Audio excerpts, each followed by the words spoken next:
Let me start by saying that Peter Terry was addicted to heroin. We were friends in college and continued to be after I graduated. Notice that I said I. He dropped out after 2 years of barely cutting it. After I moved out of the dorms and into a small apartment, I didn't see Peter much. We would talk online every now and then. AIM was king in pre-Facebook years. There was a period where he wasn't online for about 5 weeks straight. I wasn't worried. He was a pretty notorious flake and drug addict, so I assumed he just stopped caring. Then one night I saw him log on. Before I could initiate a conversation, he sent me a message. "David man, we need to talk." That was when he told me about the NoEnd house. It got that name because no one had ever reached the final exit. The rules were pretty simple and cliché. Reach the final room of the building and you win $500. There were 9 rooms in all. The house was located outside the city, roughly 4 miles from my house. Apparently, Peter had tried and failed. He was a heroin and who knows what the fuck addict, so I figured the drugs got the best of him and he wigged out at a paper ghost or something. He told me it would be too much for anyone, that it was unnatural. I didn't believe him. I told him I would check it out the next night, and no matter how hard he tried to convince me otherwise, $500 sounded too good to be true. I had to go. I set out the following night. When I arrived, I immediately noticed something strange about the building. Have you ever seen or read something that shouldn't be scary, but for some reason a chill crawls up your spine? I walked toward the building and the feeling of uneasiness only intensified as I opened the front door. My heart slowed and I let a relieved sigh leave me as I entered. The room looked like a normal hotel lobby, decorated for Halloween. A sign was posted in place of a worker. It read, "Room 1 this way, 8 more follow, reach the end and you win." I chuckled and made my way to the first door. The first area was almost laughable. The decor resembled the Halloween aisle of a Kmart, complete with chic ghosts and animatronic zombies that gave a static growl when you passed by. At the far end was an exit. It was the only door besides the one I entered through. I brushed through the fake spider webs and headed for the second room. I was greeted by fog as I opened the door to room 2. The room definitely upped the ante in terms of technology. Not only was there a fog machine, but a bat hung from the ceiling and flew in a circle. Scary. They seemed to have a Halloween soundtrack that one would find in a 99-cent store on loop somewhere in the room. I didn't see a stereo, but I guess they must have used a PA system. I stepped over a few toy rats that wheeled around and walked with a puffed chest across to the next area. I reached for the doorknob and my heart sank to my knees. I did not want to open that door. A feeling of dread hit me so hard I could barely even think. Logic overtook me after a few terrifying moments, and I shook it off and entered the next room. Room 3 is when things began to change. On the surface, it looked like a normal room. There was a chair in the middle of the wood-panelled floor. A single lamp in the corner did a poor job of lighting the area, casting a few shadows across the floor and walls. That was the problem. Shadows, plural. With the exception of the chairs, there were others. I had barely walked in the door and I was already terrified. It was at that moment that I knew something wasn't right. I didn't even think as I automatically tried to open the door I came through. It was locked from the other side. That set me off. Was someone locking the doors as I progressed? There was no way. I would have heard them. Was it a mechanical lock that set automatically? Maybe. But I was too scared to really think. I turned back to the room and the shadows were gone. The chair's shadow remained, but the others were gone. I slowly began to walk. I used to hallucinate when I was a kid, so I wrote off the shadows as a figment of my imagination. I began to feel better as I made it to the halfway point of the room. I looked down as I took my steps, and that's when I saw it. Or didn't see it. My shadow wasn't there. I didn't have time to scream. I ran as fast as I could to the other door and flung myself without thinking into the room beyond. The fourth room was possibly the most disturbing. As I closed the door, all light seemed to be sucked out and put back into the previous room. I stood there, surrounded by darkness, not able to move. I'm not afraid of the dark and never have been, but I was absolutely terrified. All sight had left me. I held my hand in front of my face, and if I didn't know what I was doing, I would never have been able to tell. Darkness doesn't describe it. I couldn't hear anything. It was dead silence. When you're in a soundproof room, you can still hear yourself breathing. You can hear yourself being alive. I couldn't. I began to stumble forward after a few moments, my rapidly beating heart the only thing I could feel. There was no door in sight. Wasn't even sure there was one this time. The silence was then broken by a low hum. I felt something behind me. I spun around wildly but could barely even see my nose. I knew it was there though. Regardless of how dark it was, I knew something was there. The hum grew louder, closer. It seemed to surround me, but I knew whatever was causing the noise was in front of me, inching closer. I took a step back. I had never felt that kind of fear. I can't really describe true fear. I wasn't even scared I was going to die. I was scared of what the alternative was. I was afraid of what this thing had in store for me. Then the lights flashed for a second and I saw it. Nothing. I saw nothing, and I know I saw nothing there. The room was again plunged into darkness and the hum became a wild screech. I screamed in protest. I couldn't hear this goddamn sound for another minute. I ran backwards, away from the noise and fumbled for the door handle. I turned and fell into room 5. Before I describe room 5, you have to understand something. I am not a drug addict. I have had no history of drug abuse or any sort of psychosis short of the childhood hallucinations I mentioned earlier, and those were only when I was really tired or just waking up. I entered the NoEnd house with a clear head. After falling in from the previous room, my view of room 5 was from my back, looking up at the ceiling. What I saw didn't scare me, it simply surprised me. Trees had grown into the room and towered above my head. The ceiling in this room were taller than the others, which made me think I was in the centre of the house. I got up off the floor, dusted myself off and took a look around. It was definitely the biggest room of them all. I couldn't even see the door from where I was. Various brush and trees must have blocked my line of sight with the exit. Up to this point, I figured the rooms were going to get scarier, but this was a paradise compared to the last room. I also assumed whatever was in room 4 stayed back there. I was incredibly wrong. As I made my way deeper into the room, I began to hear what one would hear if they were in a forest. Chirping bugs and the occasional flap of birds seemed to be my only company in this room. That was the thing that bothered me the most. I heard the bugs and other animals, but I didn't see any of them. I began to wonder how big this house was. From the outside, when I first walked up to it, it looked like a regular house. It was definitely on the bigger side, but this was almost a full forest in here. The canopy covered my view of the ceiling, but I assumed it was still there, however high it was.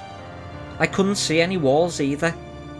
The only way I knew I was still inside was that the floor matched the other rooms, the standard dark wood panelling. I kept walking, hoping that the next tree I passed would reveal the door. After a few moments of walking, I felt a mosquito fly onto my arm. I shook it off and kept going. A second later, I felt about 10 more land on my skin at different places. I felt them crawl up and down my arms and legs, and a few made their way across my face. I flailed wildly to get them all off, but they just kept crawling. I looked down and let out a muffled scream, more of a whimper to be honest. I didn't see a single bug. Not one bug was on me, but I could feel them crawl. I heard them fly by my face and sting my skin, but I couldn't see a single one. I dropped to the ground and began to roll wildly. I was desperate. I hated bugs, especially ones I couldn't see or touch. But these bugs could touch me, and they were everywhere. I began to crawl. I had no idea where I was going. The entrance was nowhere in sight, and I still hadn't even seen the exit. So I just crawled, my skin wriggling with the presence of those phantom bugs. After what seemed like hours, I found the door. I grabbed the nearest tree and propped myself up, mindlessly slapping my arms and legs to no avail. I tried to run, but I couldn't. My body was exhausted from crawling and dealing with whatever it was that was on me. I took a few shaky steps to the door, grabbing each tree on the way for support. It was only a few feet away when I heard it, the low hum from before. It was coming from the next room, and it was deeper. I could almost feel it inside my body, like when you stand next to an amp at a concert. The feeling of the bugs on me lessened as the hum grew louder. As I placed my hand on the doorknob, the bugs were completely gone, but I couldn't bring myself to turn the knob.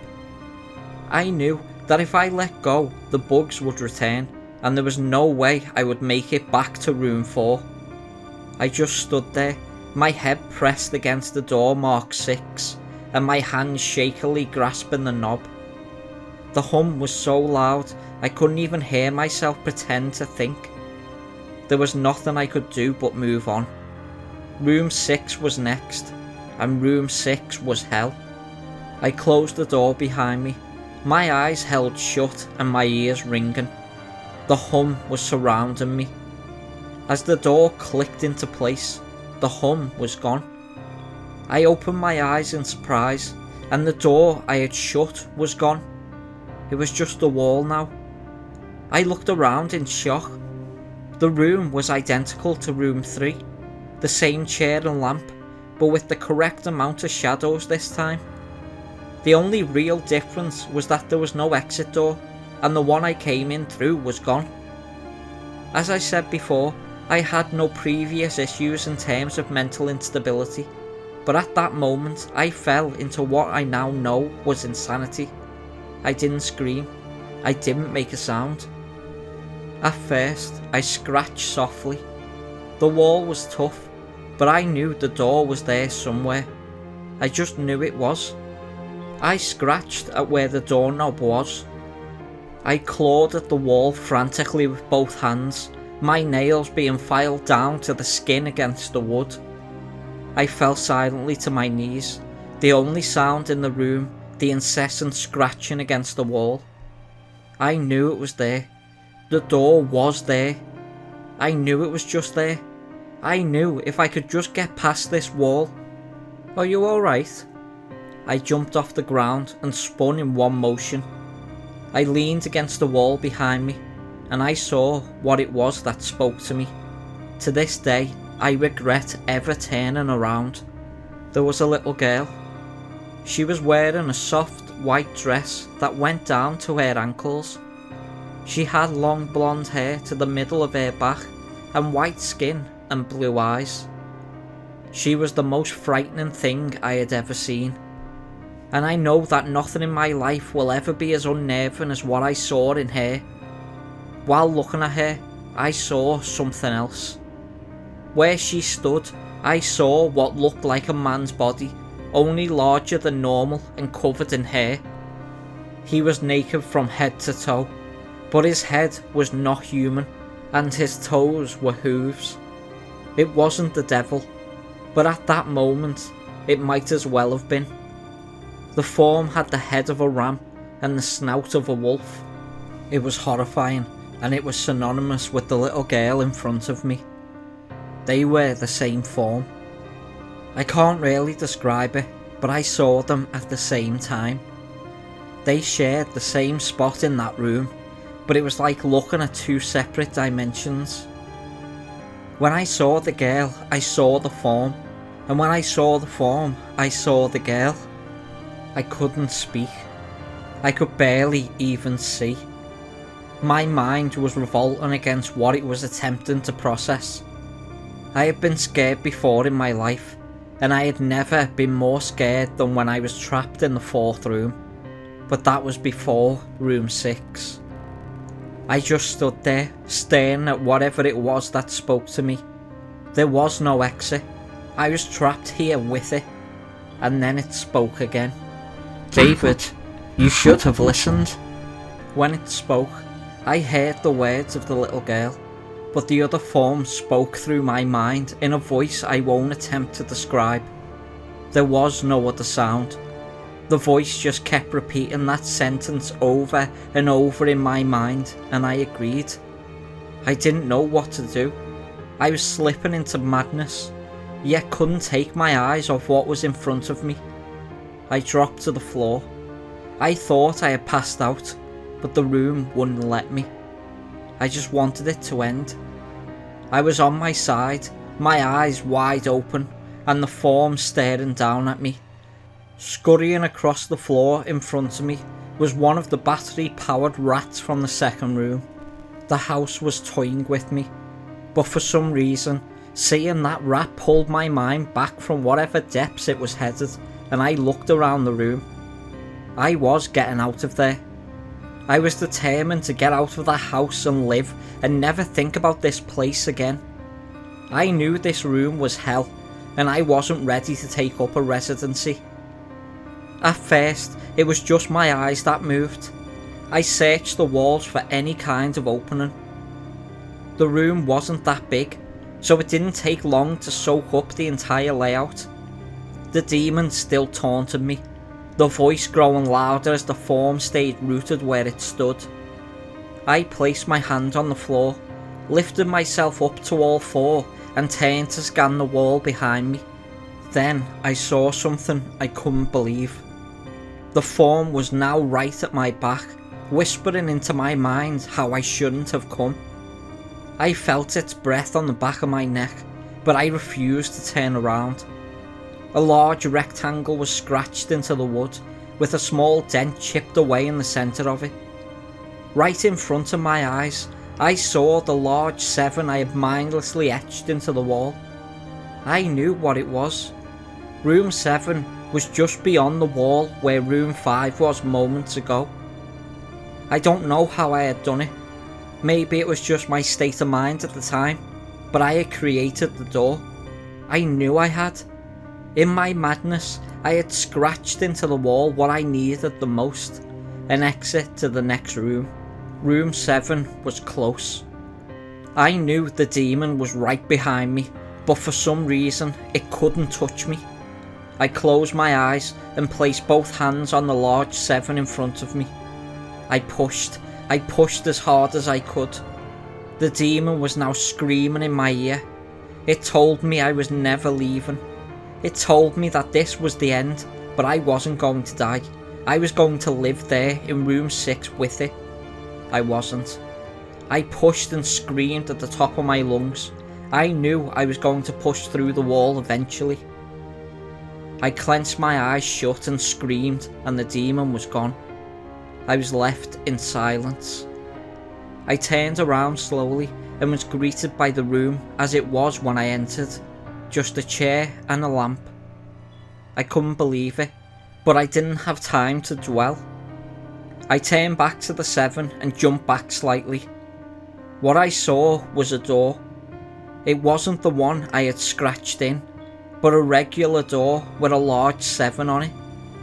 My whole body was shaking, while to turn the knob. I just stood there for a while, staring at the door. I couldn't stay in room 6. I couldn't. But if this was only room 6, I couldn't imagine what 7 had in store. I must have stood there for an hour, just staring at the 7. Finally, with a deep breath, I twisted the knob and opened the door to room 7. I stumbled through the door, mentally exhausted and physically weak. The door behind me closed, and I realised where I was. I was outside. Not outside like room 5, but actually outside.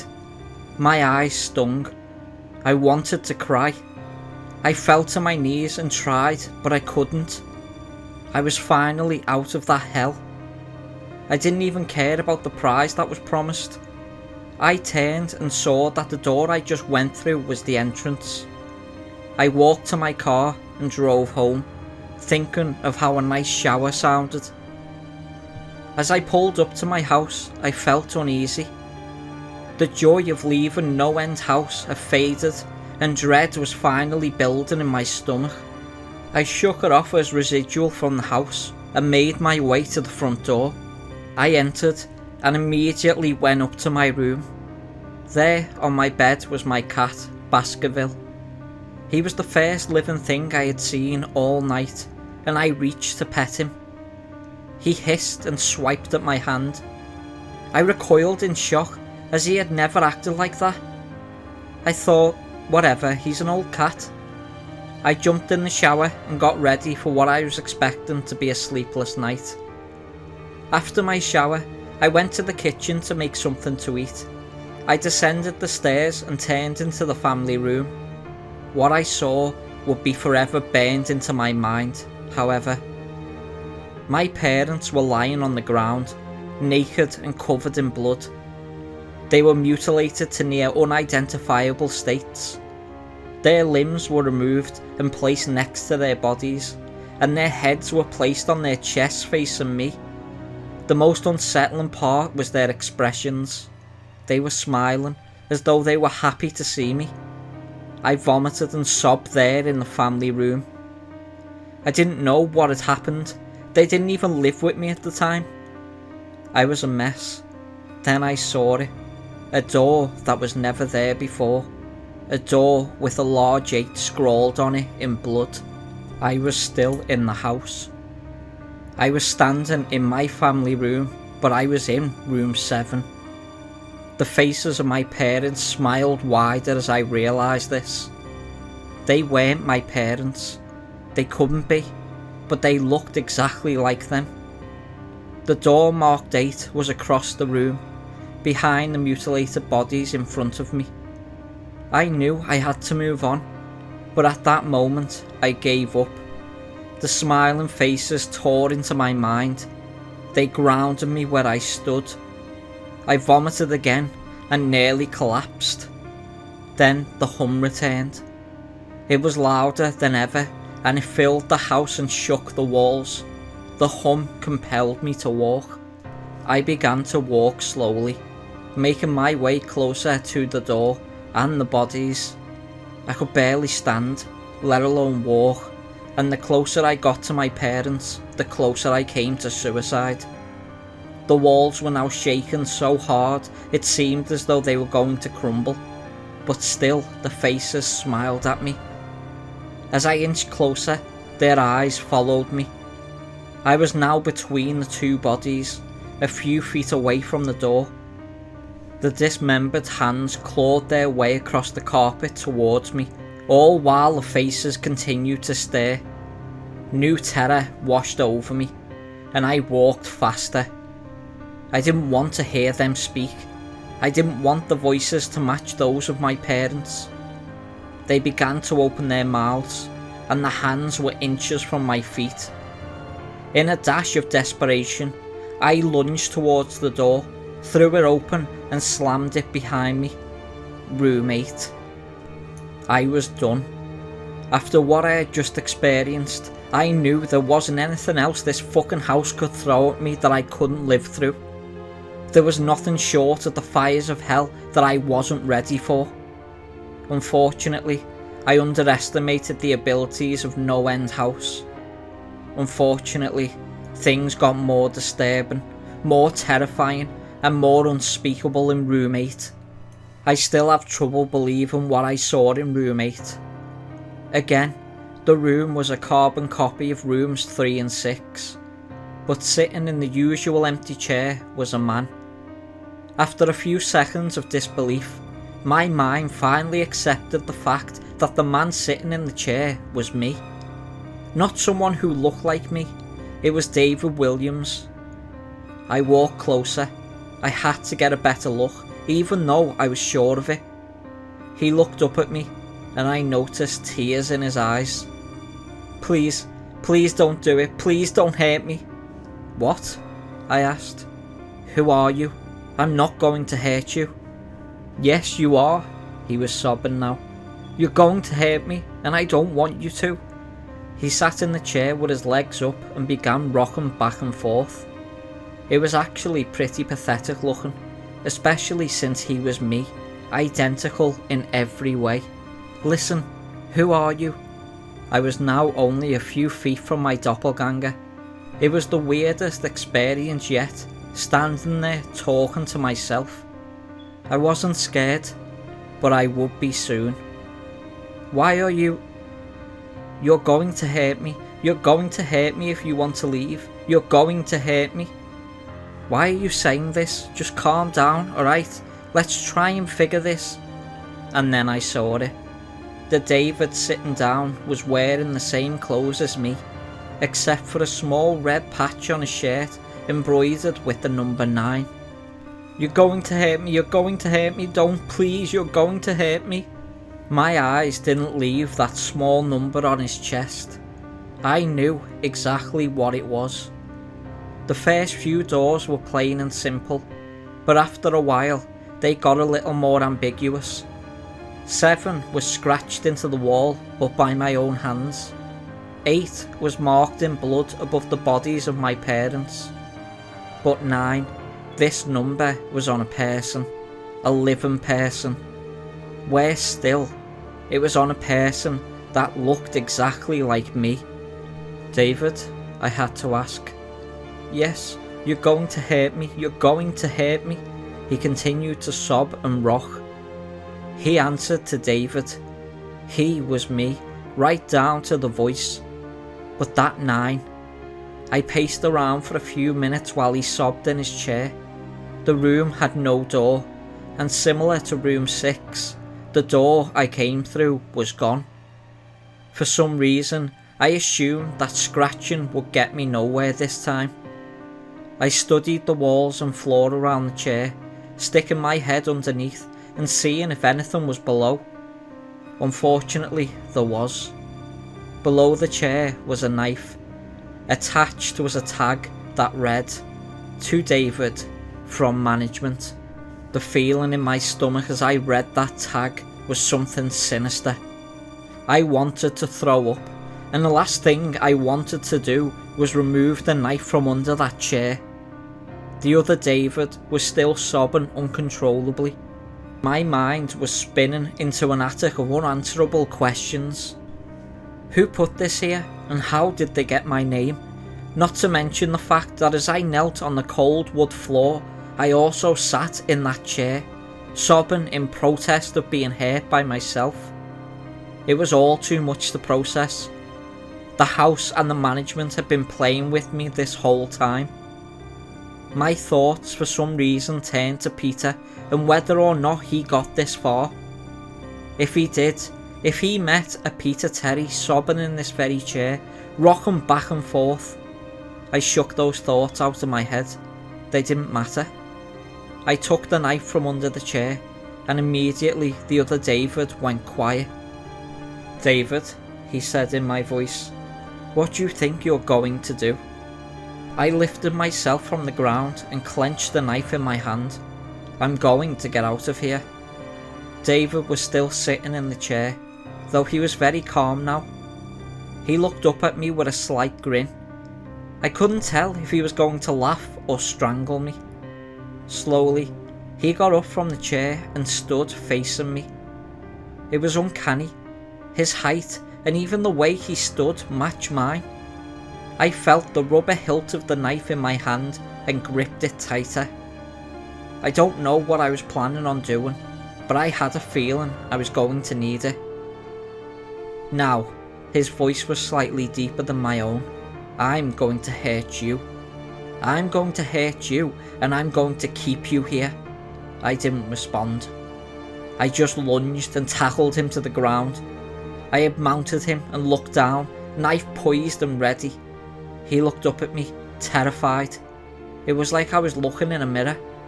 Then the hum returned, low and distant, though I still felt it deep in my body. David looked up at me as I looked down at myself. The hum was getting louder, and I felt something inside me snap. With one motion, I slammed the knife into the patch on his chest and ripped down. Blackness fell on the room, and I was falling. The darkness around me was like nothing I had experienced up to that point. Room 4 was dark, but it didn't come close to what was completely engulfing me. I wasn't even sure if I was falling after a while. I felt weightless, covered in dark. Then a deep sadness came over me. I felt lost, depressed and suicidal. The sight of my parents entered my mind. I knew it wasn't real, but I had seen it, and the mind has trouble differentiating between what is real and what isn't. The sadness only deepened. I was in room 9 for what seemed like days. The final room, and that's exactly what it was. The end. NoEnd house had an end, and I had reached it. At that moment, I gave up. I knew I would be in that in-between state forever, accompanied by nothing but darkness. Not even the hum was there to keep me sane. I had lost all senses. I couldn't feel myself. I couldn't hear anything. Sight was completely useless here. I searched for a taste in my mouth and found nothing. I felt disembodied and completely lost. I knew where I was. This was hell. Room 9 was hell. Then it happened. A light. One of those stereotypical lights at the end of the tunnel. I felt ground come up from below me, and I was standing. After a moment or two of gathering my thoughts and senses, I slowly walked toward that light. As I approached the light, it took form. It was a vertical slit down the side of an unmarked door. I slowly walked through the door and found myself back where I started, the lobby of NoEnd house. It was exactly how I left it, still empty, still decorated with childish Halloween decorations. After everything that had happened that night, I was still wary of where I was. After a few moments of normalcy, I looked around the place trying to find anything different. On the desk was a plain white envelope with my name handwritten on it. Immensely curious, yet still cautious, I mustered up the courage to open the envelope.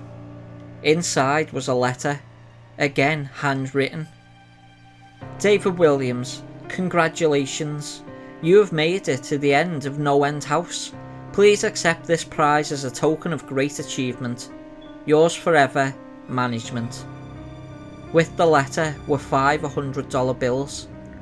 I couldn't stop laughing. I laughed for what seemed like hours. I laughed as I walked out to my car and laughed as I drove home. I laughed as I pulled into my driveway. I laughed as I opened my front door to my house. And I laughed as I saw the small 10 etched into the wood. It had been 3 weeks since I heard any word from David. In the 6 months since we started dating, we had only gone 3 days without talking, and that was after a pretty intense fight. There was nothing out of the ordinary when I had talked to him last. He had just mentioned that he was going to check something out a friend told him about. But then I got a really weird text the night before. It was from David, but it wasn't from his number. It only had 5 words in it. NoEnd, don't come, David. Something was wrong. After I read that text, I felt nauseous, like I was seeing something I shouldn't. I decided to get a hold of Peter, but I had talked to this arse before. He was a deadbeat, but at least he might have some information on where David might be. I decided to log on to AIM with David's account. I figured it would be easier to start something with Peter if he didn't know it was me. When I logged on, he immediately messaged me. "David, holy shit, you had me worried. I thought you went to the house." "What do you mean?" "NoEnd house, man, that place I told you about. I could have sworn you were gonna go." NoEnd? This guy knew what was going on. "Yeah, I actually couldn't find it. Maybe I'll try again tomorrow. Where was it again?" "No way, you already had me worried. Fuck that place. I've been there and you don't want to go there." "Peter, this is Maggie." "Wait, what? Where's David?" "I don't know. I thought you would know, but apparently not." "Oh shit. Oh shit. What? Seriously, Peter, you need to tell me what's going on." "I think he went to the house. It's outside the town, maybe 4 miles down Terran Street. Unmarked road, turn right." "Shit, man, he's gone."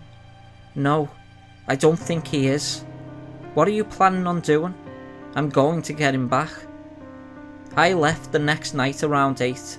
There wasn't a single car the entire trip, and as I turned onto the unmarked street, I saw a sign pointing down the road.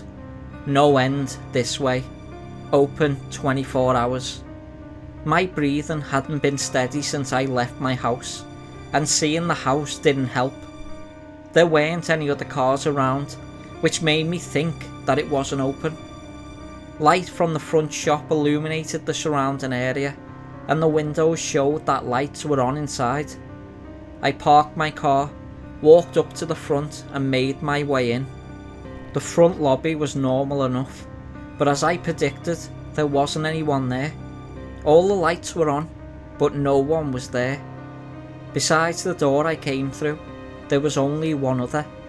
Posted next to it was another sign. "Room 1 this way. 8 more follow. Reach the end and you win." That wasn't what made my stomach sink. That wasn't what stopped my heart. There was more below, scrawled and handwritten in red. "You won't save him." I must have stood in the lobby for an hour. I was frozen. I didn't know how to go on. Did I go through the door? Did I call the police? After reading the sign, I decided that I may have bitten off more than I could chew. I'm average height for a girl, but pretty thin. I wasn't about to fight off some psycho that was holding David hostage. I decided calling the cops was the best thing to do, so I reached into my pocket and opened my phone to call. No service. The house must be blocking the signal, and it was basically in the middle of nowhere. I walked towards the entrance, figuring I'd find service outside. I reached to the knob and twisted, and nothing. It was locked. I shook it harder. Nothing. It was locked from the outside. I slammed my hand against the door and called out to anyone that could hear me. I knew it was useless. No one was out here except me. Then I felt a vibrate in my pocket. I reached down and looked at my phone. One unread text. At first, I was really glad I had service. I was saved. Maybe the text was from David that he was alright. It was from a different number, one I didn't have in my phone. I pressed open and nearly dropped the phone. You can't save yourself either. My entire body was shaking. I wanted to pass out. I was stuck there. A cell phone with no service, in a room with no exit. My eyes scanned the room and landed on the door across the room. A gold 1 was mounted on the front. It looked like a room door in a hotel. The ground felt far away as I walked closer to the door. In a few moments I was within inches of it, and I placed my head against the wood and listened. All I heard was distant Halloween music. Just creepy instrumental music you'd hear at any haunted house. Suddenly, I got a little calmer. David was always known for his pranks. He would tell me about these elaborate setups he and his friends would make for the new players on their soccer team. Somehow, a smile found its way onto my face, and I opened the door without fear. Entering the first room alleviated my fears even more. The room was a completely normal attempt at a haunted house, though rather lacking. In each corner was a scarecrow, but not even scary ones. They were the kind you used to see in grade school, with the big smiling faces. Paper ghosts hung from the ceiling, and a fan in the corner added a cold breeze that made them spin. Next to one of the scarecrows was again the only other door in the room. Printed on the front, similar to the first door, was a large 2. I laughed and left this lame room behind me. When I opened the door to room 2, I couldn't see 3 feet in front of me. It was completely filled with a grey mist that smelled like rubber. I guess there had to be some fog machine in here, and it must have been pumping this stuff for hours. There were no windows in the last room, so the ventilation must have been terrible. I walked slowly forward and let out a small shriek. I had bumped straight into a large robotic Jason Voorhees. His eyes flashed red, and the knife in his hand went up and down in a jerky stabbing motion. My heart was racing, and if anyone was with me, I would have felt incredibly embarrassed. I covered my mouth and made my way past Robo Jason. The fog was getting to be a little much. I was beginning to feel lightheaded as I found the door to room 3. I placed my hand to the knob and jerked it back in pain. The knob was extremely hot. I placed my hand on the door itself and felt that it too was warm. I couldn't hear anything from the other side. I put my ear up to the warm wood, expecting to hear fire, and heard nothing. I assumed that it was just warm, like they were pumping heat into it, like the final room in Mr. Toad's Wild Ride at Disneyland. I took the corner of my dress and wrapped it around my hand, turning the doorknob as fast as I could, and I flung myself into room 3. There was no fire, just darkness, and it was freezing cold. Room 3 wasn't like the other rooms. It wasn't like the other rooms at all. At that moment, I knew that something wasn't right. I tried to make out anything in the room, but I couldn't even see my hands grasping for the doorknob that now wasn't there. I was trapped. I must have been turned around in the darkness. Even though I didn't move once I entered, I must have gotten turned around in all this darkness. At that moment, a light on the ceiling flashed on.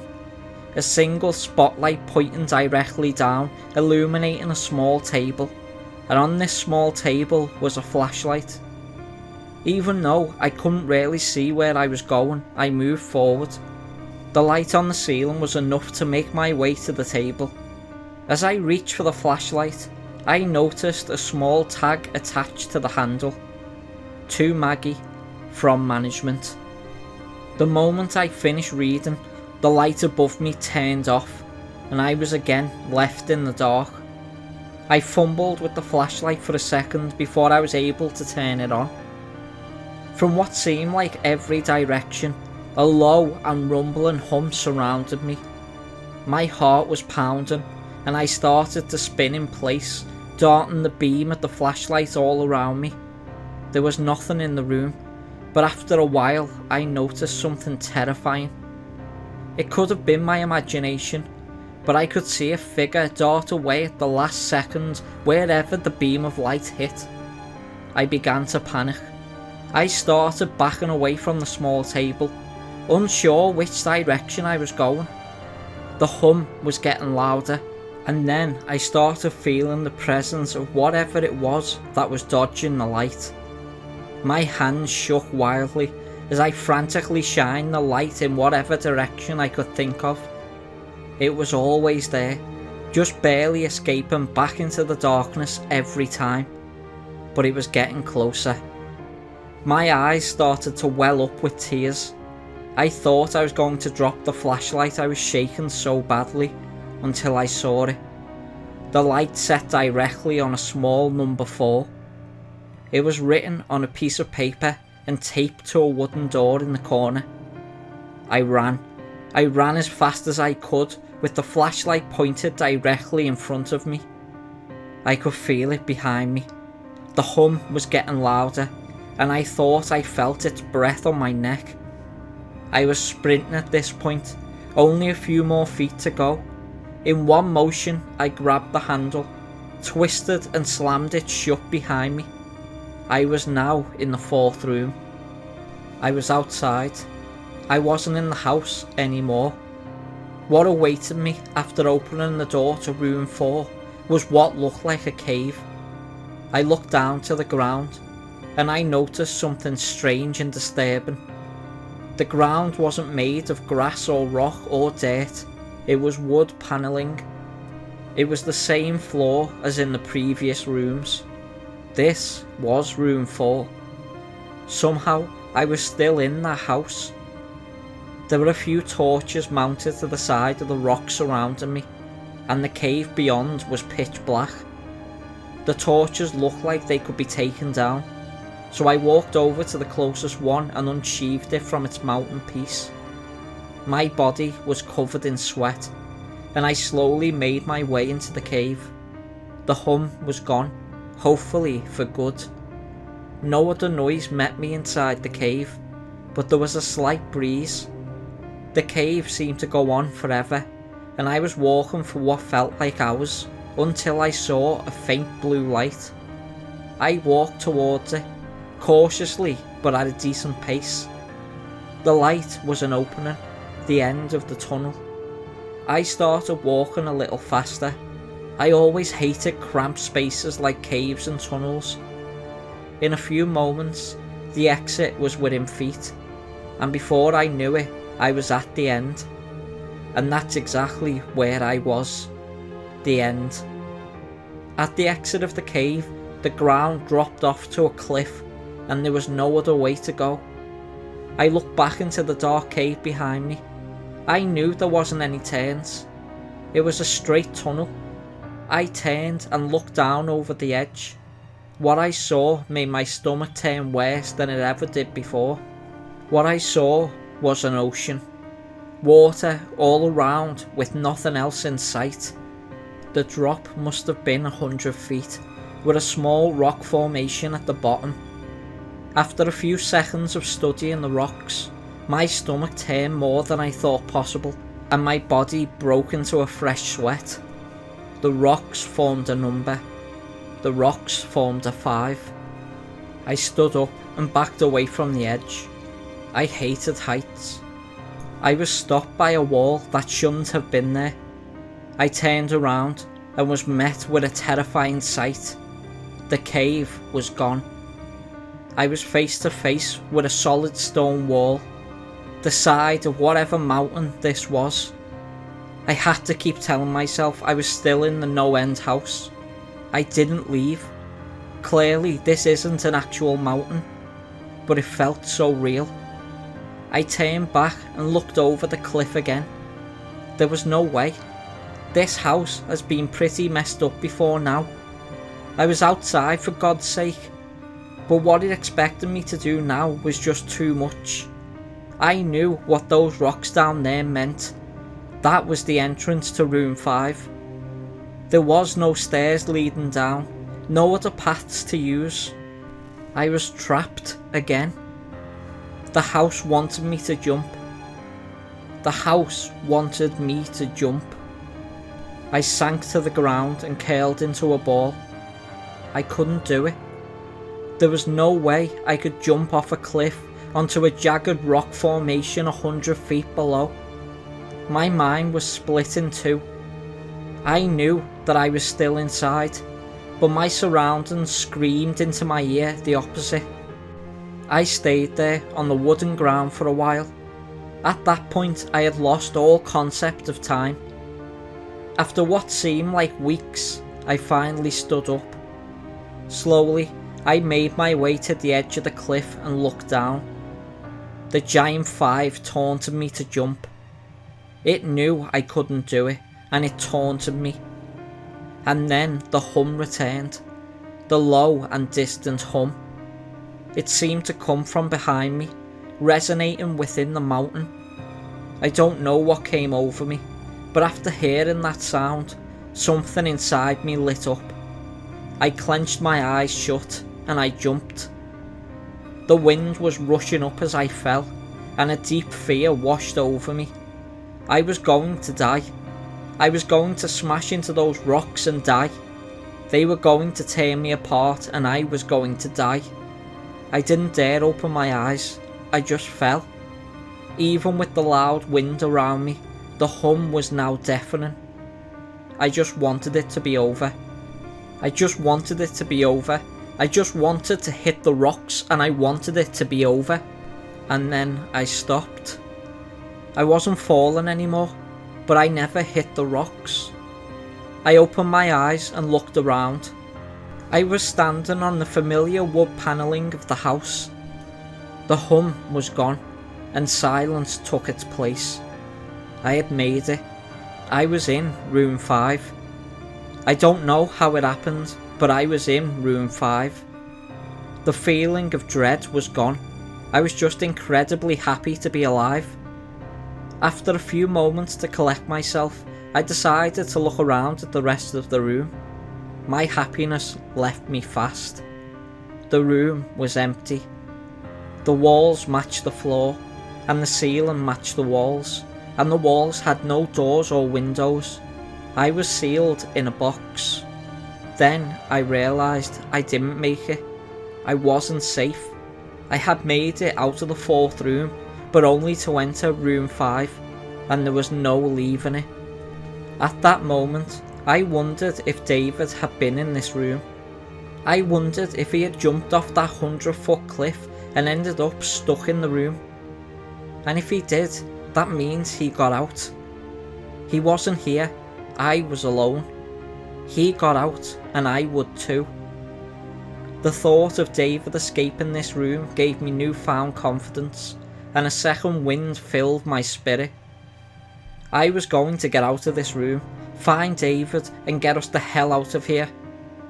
I walked around the perimeter of the wall and felt for any sort of inconsistencies. Nothing. The walls were flawless, barely a scratch on them, let alone some secret exit. I started to knock at random places on the walls. They were completely solid. The confidence started to leave me. I was running out of ideas. And that's when she spoke to me. "Maggie, you shouldn't have come here, Maggie." I nearly jumped out of my skin, if that was possible. I was still facing the wall, and the voice had come from the middle of the room. The voice was that of a little girl. At least, that's what it sounded like. I turned around slowly, and my eyes fell on who spoke to me. I was right. A little blonde girl, no more than 7 years old, with light blue eyes and a long white dress. She smiled at me and spoke again. "But now that you're here, let's play a game." There was something horrifying about that little girl. She wasn't scary like those horror girls are in those Japanese movies. She looked completely normal. If I saw her walking down the street, I would have just walked right on by. But looking into her eyes, I felt complete terror. Jumping off of a cliff was scary, but I would jump off 20 cliffs twice as high if it meant I could take back 1 minute of looking into her soulless eyes.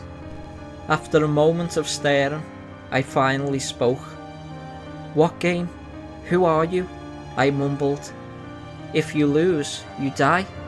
If I win, he dies." My heart sank somewhere below my feet.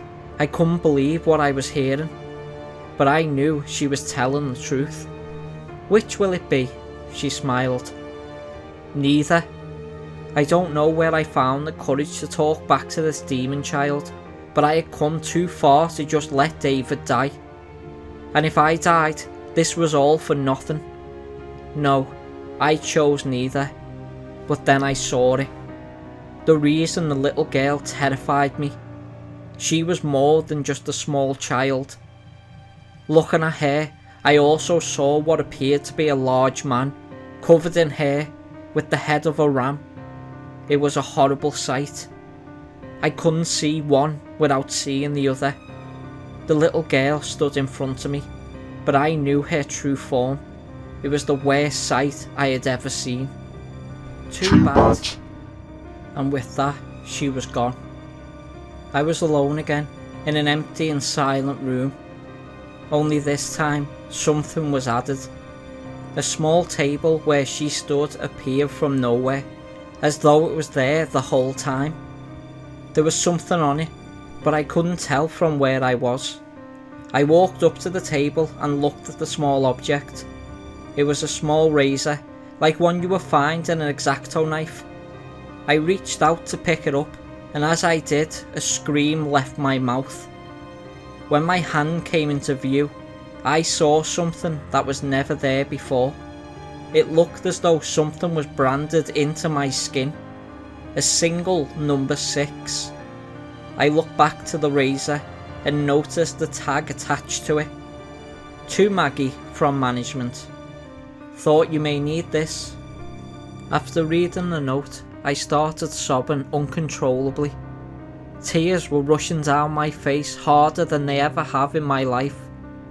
I had never cried like that, and I don't think I ever will again. I fell to the ground and sunk my head into the hardwood floor. I was sobbing for hours, just lying there on the ground, and then the crying stopped and depression set in. I don't even know why I was crying. It wasn't about David. It wasn't even about how I was stuck there. There were still no doors in this room. I was still trapped. But that's not why I was sad. I was in the deepest depression possible. Complete and emotionless depression. I felt empty and clawed my way up from the ground and steadied myself against the table. My eyes fell on the razor and I picked it up. I was going to kill myself. I couldn't handle it anymore. I had had it. David was probably dead. I was trapped in here. It was over. I pressed the razor against my wrist, right above the 6 that had appeared on my skin. The sobbing came back, and I just stood there, crying with the razor pressed against my wrist. David was dead. I was about to die. Nothing mattered anymore, and with one deep cut, I sliced down my wrist. Immediately after slicing down my wrist, I was no longer in room 5. I didn't die, I knew that for sure. The depression was gone, but I was by no means happy. Tears were still finding their way down my face. The room I was in was similar to the one previous, and again, it had no doors. There weren't any lamps, but somehow I was still able to see everything clearly. The room was completely empty, but before I had time to think of what to do next, it went dark, and the hum from before returned. I covered my ears in protest. It was louder than it ever was, but it was over in a moment, and the lights returned. Only this time, something was added to the room, and then I screamed. There, in the middle of the room, strung up by chains and naked from the waist up, was David. It looked like he was tortured. Knife wounds littered his chest and arms. David! I ran up to him as fast as I could. He was conscious. I saw his chest move up and down, but he wasn't speaking. And that's when I noticed what was etched into his chest. I dropped to my knees as I saw it. The 7 stared at me as though it had eyes. I heard David try and speak, and I got to my feet and got as close as I could to him. David, can you hear me? Maggie, what are you doing here? His voice was slight, but he was talking, and I was thankful for that. David, I'm trying to save you. How do I get you down? There were large padlocks on the chains holding him in place. I looked around the room for any sort of key, but all I found was a small knife in one of the corners. The metal was way too thick for that knife to even dent, so I disregarded it as useless. I went back to David. It looked like he was on the verge of death, and then I felt my pocket vibrate. It startled me something awful. I took the phone out of my pocket. As I suspected, one unread text. I flipped open the phone. That isn't me. I didn't know what to think. David was right there in front of me, but that text was from the first number that contacted me. It was the same as the first text I received from David that mentioned the NoEnd house. Maggie. I heard his voice clearly with my ears and my mind. It seemed like his voice was coming from all sides. Maggie, you have to go on. What are you talking about? How? I was face to face with David, or whoever it was that was chained up here. That knife. He made a slight movement of his head toward the corner. Go get it. I ran and was immediately back with the knife clenched in hand within a few seconds. I had no idea what was going on, but I needed to save him and would do anything. Now stab me in the chest. What? I was shocked. David hung there, staring directly into my eyes. You have to run that knife through the 7 on my chest. It's the only way to save us both. No, I stumbled backward. No, you're not making any sense. Maggie, he was screaming now. His eyes looked frantic. The side of his mouth curled into a twisted grin. Maggie, stab me now. It's the only way. I looked down at the knife in my hand. My head felt as though it was being struck with a bat. I was at a complete loss. I clenched my eyes shut and felt the knife in my hand. Maggie, and with a scream and a thrust, I stabbed the knife into David's chest. I don't know what came over me.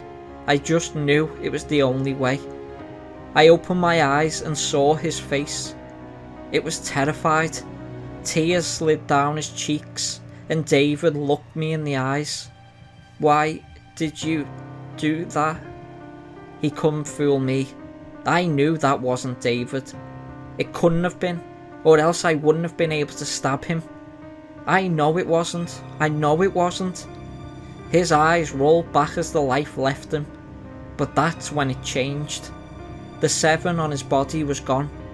The blood dripped down onto the ground into a pool below me. The crimson liquid stretched out in every direction.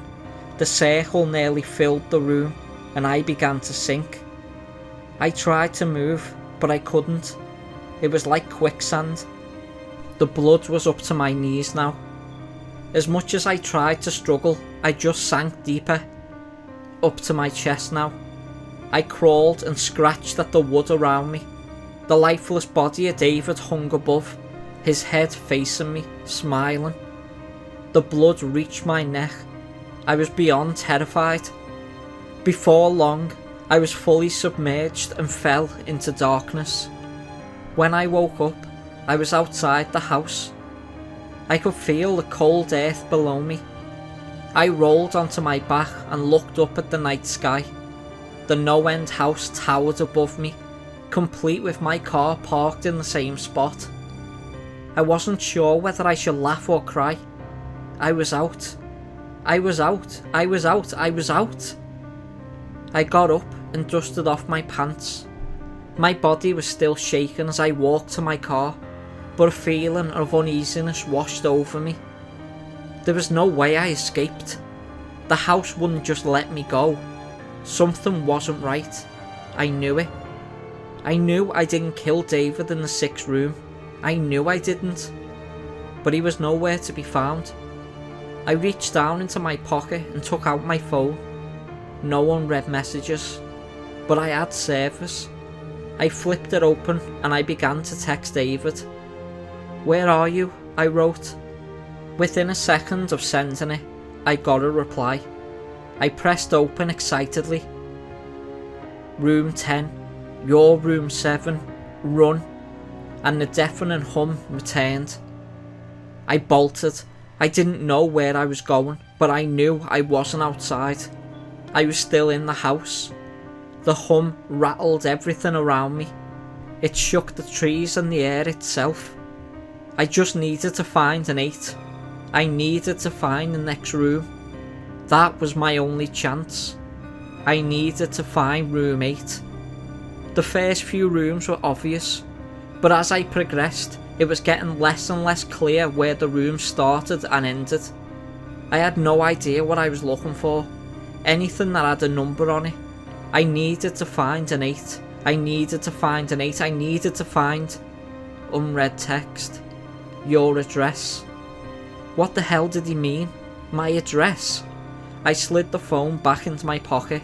The hum was growing louder and louder, and that's when it hit me. My address. My address, it couldn't be. It couldn't be.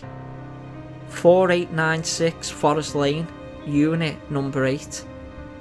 I slammed into my car and flung the door open. The hum shook the metal of the car and seemed to follow me inside. I floored it and made my way back down the dirt road toward my apartment. None of this was making sense. How was room 8 my apartment? Should I even trust that text? It was from David. I know it was. There was no reason not to trust it. It took me no time at all to drive to my complex, and honestly, I don't even remember driving. It was like when you zone out for a minute and wake up further down the road. I didn't even bother locking it as I ran up to the front gate. My hands fumbled all the keys as I unlocked the bolt and made my way into the first hallway on the left. My complex was huge, but my apartment was one of the first ones on the left. I ran as fast as I could, past 4, past 5. My head was spinning. This night was weighing down on me like a lead vest. Past 6. The farther I made it down the hallway, the farther away the hum seemed to be. As I passed unit 7, I could barely hear it anymore. And when I stopped in front of my unit, I was in complete silence. I just stood there, standing in front of my apartment. The small gold 8 was at eye level with me. I reached for the doorknob and slowly slid my key in, twisted, and the door swung open and I was sucked in like a vacuum, the door slamming behind me. Room 8. I got up off the floor and looked around. It was identical to my apartment. If I didn't know any better, I would have assumed that I was home and this was a bad dream. My mind went to David and wondered what room 8 was to him, what it was that the house showed him. I walked around and studied the area. Literally everything was how I left it, right down to the half-eaten Chinese left out next to the sink. I looked over at my computer desk in the family room. The monitor was still on, and AIM was still set up and running. I walked over and sat in front of it, scrolling through my conversation with Peter. It was there, word for word. The house knew all of this, and how I had no idea. To be honest, I tried my hardest not to think about it. The answer, no doubt, something I was better off not knowing. I tried to click out of AIM, but it wouldn't let me. The computer just froze. I clicked shut down. Nothing. I clicked Control Alt Delete. Nothing. I pressed the monitor's power button. Nothing. And then a pop-up appeared on the screen. It was a video chat. I looked at the list of people in it, and there were 2 names, Maggie and Management. The video feed was live, and all it showed was a grey wall. Then a message from Management popped into the text box. Hope everything is how you left it. Who are you? I responded. Enjoyed the show. And that's when the camera turned. The camera focused on a young man strapped to a surgical table. He was completely naked and sobbing quietly to himself. The image wasn't that clear, but I thought I had recognised the man lying there. He was tall, with short brown hair and a fairly pale complexion. This is what happens when people attempt to cheat. That's when I realised who it was. Strapped to the surgical table was Peter Terry, and he wasn't alone. I don't want to describe what I watched at that moment. The screams, the sounds that Peter made were unlike anything I have ever heard out of a human. I couldn't look away. I wanted to, but I think it was the power of the room. I couldn't look away. Peter let out one final soul-curdling scream, but I didn't hear it through the computer speakers. It was coming from my room. My heart sank as I spun around towards the hallway. I got up off my chair, and I could still hear the screams emanating as I walked towards its source.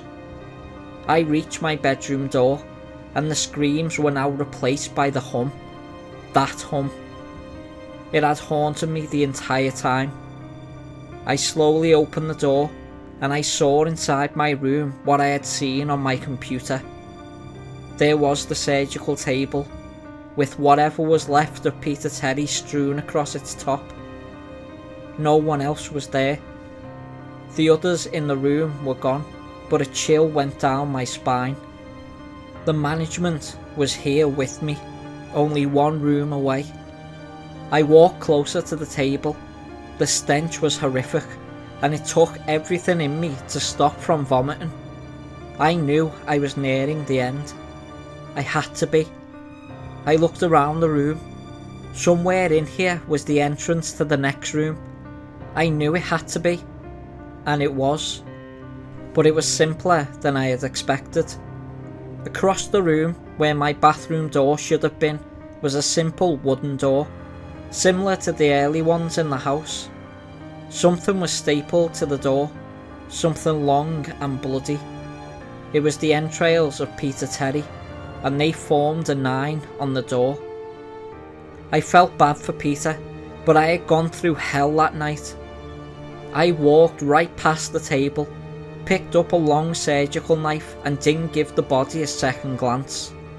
The final door was there, and I walked right up to it.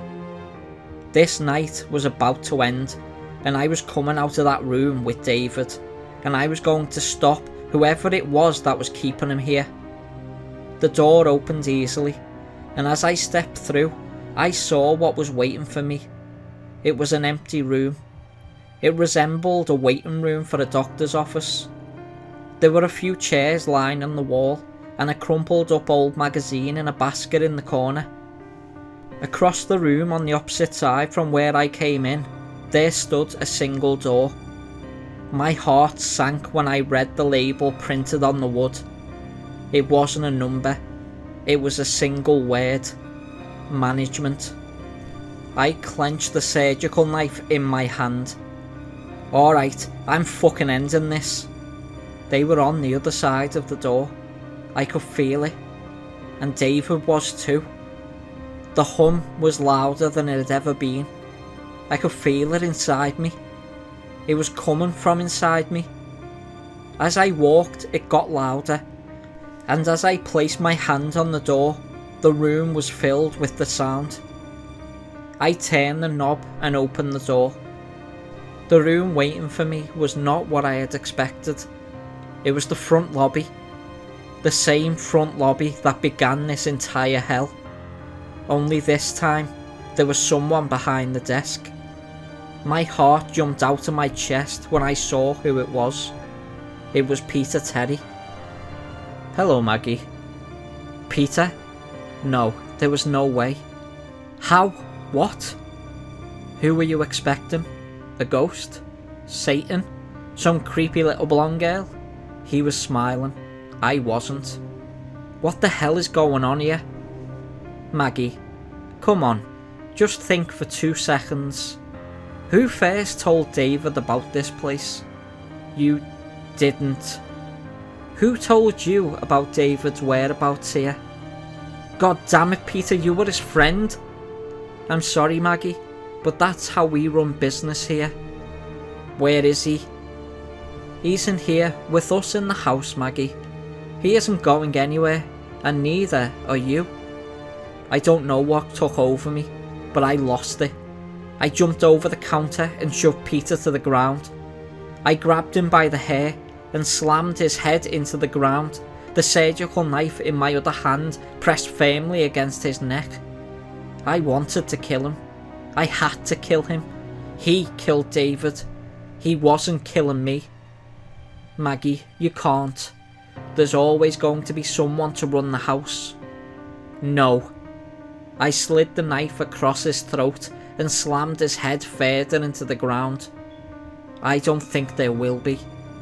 With his death, the room went dark. I could still feel the surgical knife, but I was no longer holding onto Peter's hair. I don't know for how long I was in the darkness, but it felt like ages. I stood and felt for the desk, balancing myself with one hand on the side of the marble surface. Then the lights came on. I could see the windows across the room. It was still night out. I looked out and I saw him. David was walking around outside, seemingly unharmed. I ran to the door and tried to open it. I was so happy, but the door wouldn't budge. I tried my hardest, but the door wouldn't let me out. I looked out the window and saw David as he began to walk down the dirt road. I rested my head against the door and saw it. My stomach turned hard. There, pinned to my chest, was a name tag with one word: management. David stumbled to his car in a daze. The last couple of hours were a complete blur. Haunting images would sporadically cross over his mind, slowly reminding him of the hell he was now leaving behind.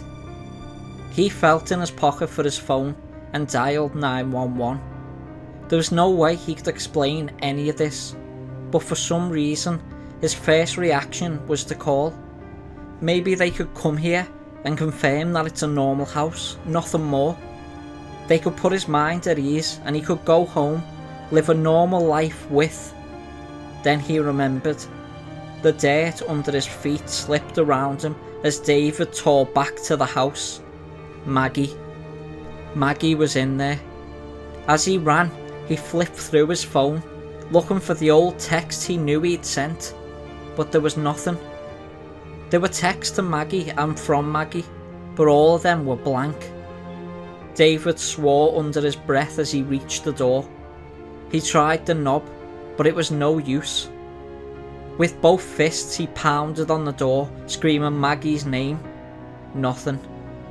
His fists were red and burning, and David slumped to his knees, palms dragging down the door as he went. After a few moments, David felt his eyes sting. He had left her in there. The woman he loved went in there to save him and took his place. He had to find a way in. There had to be another way in. David rose to his feet with a renewed energy, but before he could move, he felt his phone vibrate.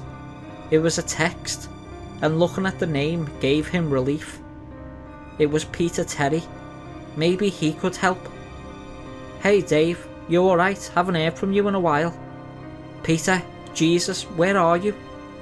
I'm in the house. I went in to find you, man. I told you not to go. It's past now, whatever, but Peter, I need to get back in. Do you know how? Go around back. There's an oak next to the house with a trap door at its base. Go through there. It's a service entrance. What? Why the fuck would this place need a service entrance? Just get to the tree, man. I'm trying to help you. David didn't have time to ask anything more. He took off running down the porch to the other end of the house, leaping over the side rail and landing in an awkward pile below. He could see the tree wasn't far, or maybe it was the tree was so big that the depth perception was hard to figure. And was that even there before? Yeah, he had other shit on his mind earlier, and who really takes notice of trees? But this one, it was massive. He ran up to the side, and there it was, a small wooden door on the ground below it, like one of those old cellar doors houses used to have leading into their basements. David looked around him and behind his back, and he wasn't even sure why he did. He just had one of those feelings. Shaking it off, David yanked on the handle.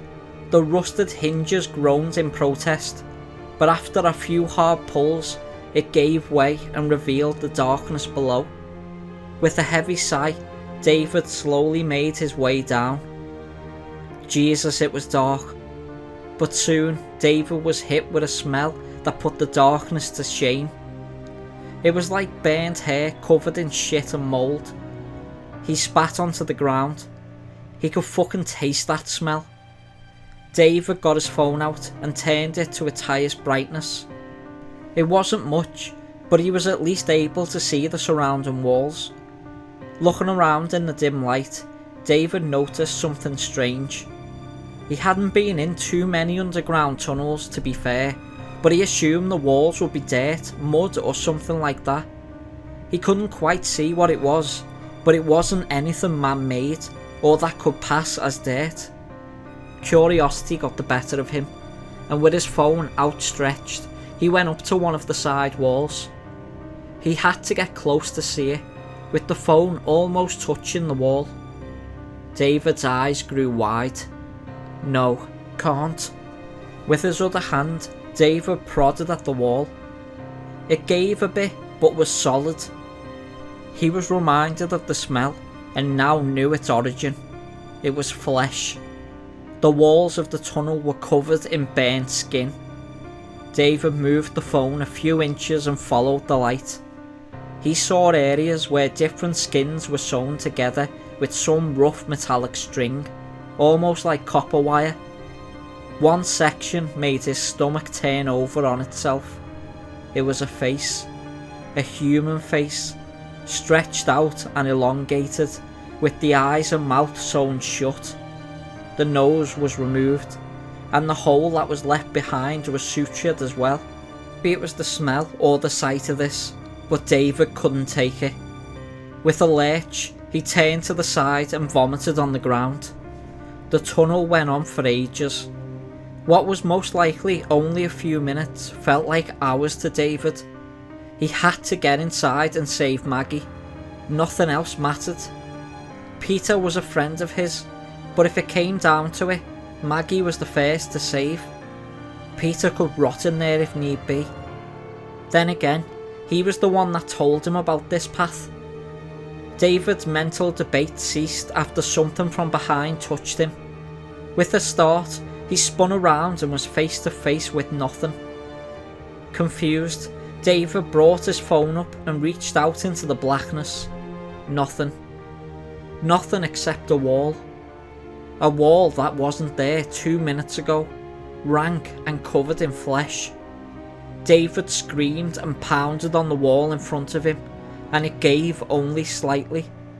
The hall was shrinking, trapping him in as he walked. It hit David like a train. He was in the service tunnel, but he was in the house. It had him. There are no going back. The house was pulling him in, and it was glad to see him. Earlier, this may have fazed David more than it did at that moment. There, in that hell of a tunnel, David barely flinched. He had seen what this place was capable of, and he had witnessed some of the most sanity-testing experiences imaginable. He'd seen it all, or at least he thought. As he walked, David could now hear the tunnel shrinking in from behind. The grinding, sloshing noises of flesh twisting on itself to seal him in made him feel sick again, but he only sped up his walking. After a moment, he heard something that made him stop dead in his tracks.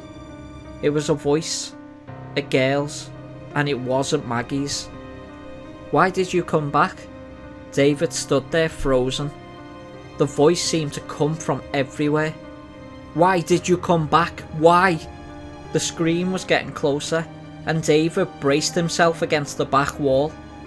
Soon he heard the thudding footsteps of someone running towards him, and then he saw her, a girl, no older than 13, running up to him, yelling her constant question. David was too stunned to react, short of just standing there. The girl ran up to him and began to pound on his chest with her fists, hard at first, but then weakening, like a spoiled girl hitting the ground when she doesn't get her way. Why, David? Why did you come back? The girl slumped to her knees in front of him, with one final hit against his leg. David stood there in shock, hands slightly raised and tense. His fears began to ease out of him. She clearly wasn't a threat, and didn't seem to be a ghost or anything. "Hey," he began. "It's alright. Who are you?" The girl jumped slightly at his words. Slowly, she lifted her head to look at David. His heart sank as he saw her face. No eyes. Absolutely no eyes. Blackness. And when she spoke, he could see inside her mouth. No tongue and no teeth. Just a void. "You came to save us, didn't you?" The girl stood up and brushed her hair out of her face. For some reason, even taking into consideration how terrifying she should have been to David, there was something oddly normal about the girl. She had shoulder-length brown hair and was skinny as a rail, with a few specks of freckles across her nose and cheeks. Even her clothes could have been found in any store. Black tank top and jeans tucked into her black red boots. She was older than he first thought as well. Closer to 16, if she even had an age. A hum from behind them startled them both and dragged David back into his current situation. "We have to go," she said. "Now," and the girl grabbed his hand and took off. Surprised, David followed and nearly dropped his phone. He tried to hold it up as far as he could to light the way. "No need." The girl raised her free hand in front of her as she spoke. "I got it." She mumbled something under her breath, something that couldn't have been English, and a glowing light pulsated in front of them and followed. It was like a spotlight from above was following their movements. The hum from behind was getting louder as they approached the first fork in the tunnel. Without hesitation, the girl veered them over to the right. Clearly, she knew where she was going, and David wasn't about to argue. After a moment, the humming stopped, and they stood in front of a ladder leading up into darkness. "Just up here," and the girl began to climb the ladder before them. David snapped back into reality, and he was incredibly confused. "Wait!" The girl stopped mid-climb and looked over her shoulder. "Look, I know this is weird." No, I know what weird is. I've seen weird. Who are you?" "I'll explain soon, okay? We just really kinda need to get out of here, okay? No one is supposed to be here, and we, well, are, so..." And with that, the girl returned to her climb. David was about to retort, but the hum from behind grew louder. Survival outweighed understanding at that point, and David grabbed the ladder and followed the girl, leaving that tunnel hopefully for the last time. The ladder led the pair into an empty room. It almost looked like a huge broom closet. A few scattered buckets and mops were lining the walls, but for being a part of the house, it was very unassuming. The girl next to him shook herself off and shoved her hand toward David. Her mood swings were clearly something to be impressed with, and David reluctantly took her hand and shook it. "You're probably wondering who I am, and why I know you." The girl didn't even wait for David to respond. "My name is Natalie, and this is sort of my house." "What are you talking about? How is this your house? This fucking place is your house." I know, but you have to understand what happened. It wasn't always like this. And what the hell? What was that thing you did with the light down there? Yes, I know. This is all a part of it. It all relates. Just let me explain. Natalie paused and looked at David. He closed his mouth and looked back at her, letting her know she was now free to talk without interruption. "This is my house. I know it may seem like hell right now, and you're right. It is. My family kinda dealt in some weird stuff. We moved into this house about 10 years ago, and it was nice. A small, quaint place, yeah, considering I'm used to the city, but it was nice. The problem is my family. We can do things. Witches, I guess. Natalie kind of laughed at the thought. Mostly just parlour tricks, like that light show you saw in the tunnels. But some of us, like my brother, took it a bit too far. He started to mess with some dark dealings, demons and summonings and the like. I mean, summoning isn't always bad. I can summon a cat, for instance, which is kinda cute, but what my brother dealt with was far worse. We would try and tell him to end it, but the power was kind of getting to him. Peter was never one to listen to reason. Peter?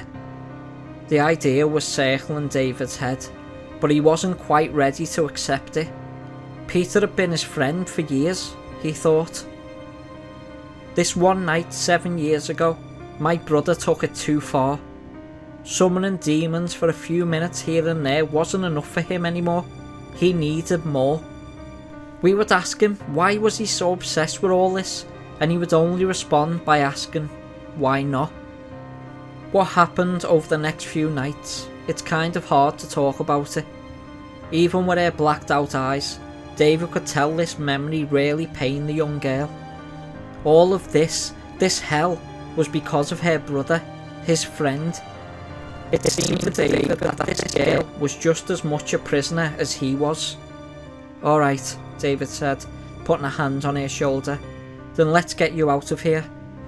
David took a look at his surroundings. His heart jumped slightly as he glanced around.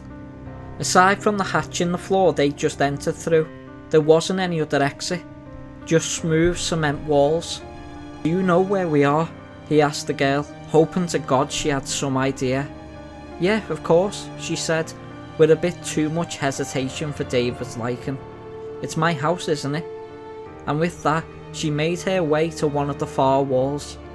The surface of the wall was a smooth brushed grey cement. There was no way through, no door, nothing.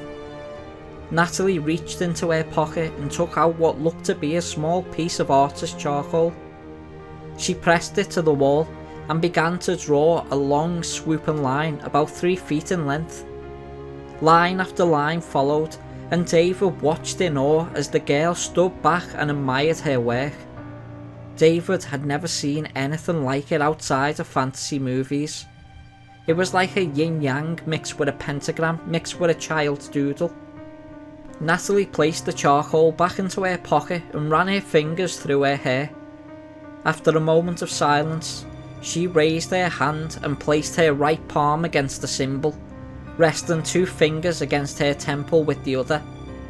At first, David thought she was speaking to him, but then realised that she was chanting her weird language again. Soon, the symbol seemed to be vibrating, and David watched on as it began to steadily glow a deep purple. Natalie smiled to herself as she felt the wall shake before it split in two. "I've always loved doing that,"